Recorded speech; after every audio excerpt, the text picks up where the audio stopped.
Regret is the silent killer that's robbing you of your deepest peace, fulfillment, and is stoking one's ego to do things in the world, create, succeed, expand, crush it, to hide, to buffer, to defend ourselves from the deepest regrets. If we were to look deeply, honestly, integrally, we were to relax our facades, even just for ourselves, even if it's not in front of anyone, and ask ourselves truly, what do I really regret?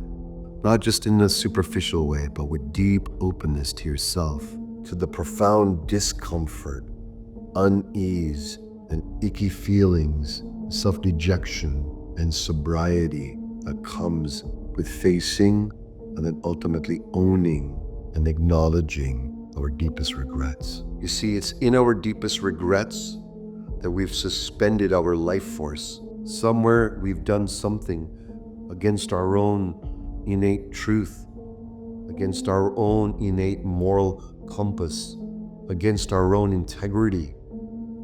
Forget integrities that have been imposed upon us from others or systems or religions or from family, and get out of externalizing our life so fast and go internal for a moment.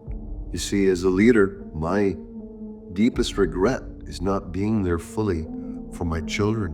A very successful career, globetrotting around the world, giving big seminars, hundreds of people, 1,000 peoples, all over the world. And I did a lot of impact.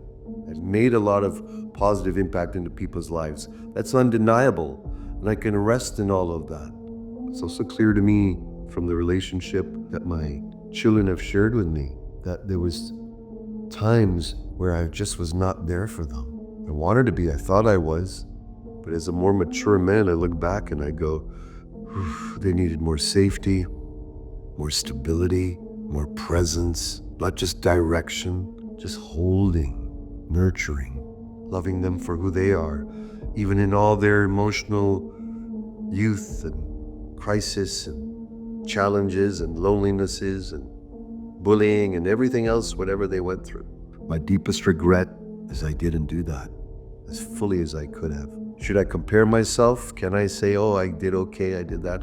I got 101,001 rational ideas of all the reasons why, but that's to be set aside. We really want to go deep into this and really come into wholeness. Where's your regret? What have you regretted if you allow yourself to unmask yourself from all the protections, the defenses that justify? We all have them. Can we get honest with them right now? Our deepest regrets. Allow ourselves to feel it. Any images that come along with that. Any thoughts, more importantly, any emotions. Even deeper, what body sensations are there with that? Let's feel those fully. See, when we own, tune into, and relax into, no matter how uncomfortable it is, our deepest, most soul-searing confession with ourself, a process starts. And it's not fast or quick.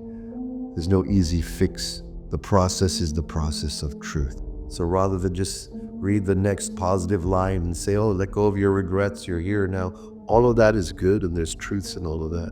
But there's a deeper truth in feeling what are you truly regretful for?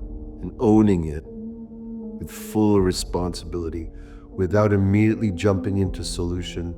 What can I do with it now? So let's just stay with that for a while. And the feelings of that, and the vulnerability, and the discomfort of our deepest regrets. Now from there, rather than collapsing in, we feel as we expand outward, filling our presence into the whole room. Regret will tend us to sink inward. And I'm inviting you to expand outward in your regret. Open your heart to yourself in that regret. Open your heart wider, even though you feel full regret. Expand your presence even wider, filling up the whole room. If there's people involved, family, friends, teammates, colleagues, others, the world, feel that as you expand embrace and feel fully your regret. You see, there's two types of karmas we accumulate. Things that we've done that we think we shouldn't have done and now we regret. And then there's even more insidious one of things that we think we should have done. Our soul called us to do, but we didn't do. They're the hidden regrets. Regrets of non-action, non-involvement. So allow yourself the piercing self-inquiry form of love this is, of yourself, to own it. Because putting anything on top of it, sugarcoating it, distracting yourself from regret is no healing. Affirmations, reattuning it, looking at it from a different point of view, there's no real wholesome relief. There is no relief from regret. There's only sinking into it as we expand, open, and sit with it. You do this for the next few days, weeks, months, however long regret as a sacred teacher is there for you. You'll find your breath, your actions, your way of being will have matured and will start to mature and quicken and evolve from the owning and the feeling of your regrets fully all the way through. Don't disregard master, the spiritual master called regret. He or she is there to pierce you with a lotus sword so you bleed fully wide open until all the blood is poured out, and then be open to a miracle. Don't ask for anything from that regret. Don't try to turn it into an action. Don't try to craft outcomes. Let the ego die in the regrets. This master will serve you deeply. Join regret and let it walk you home.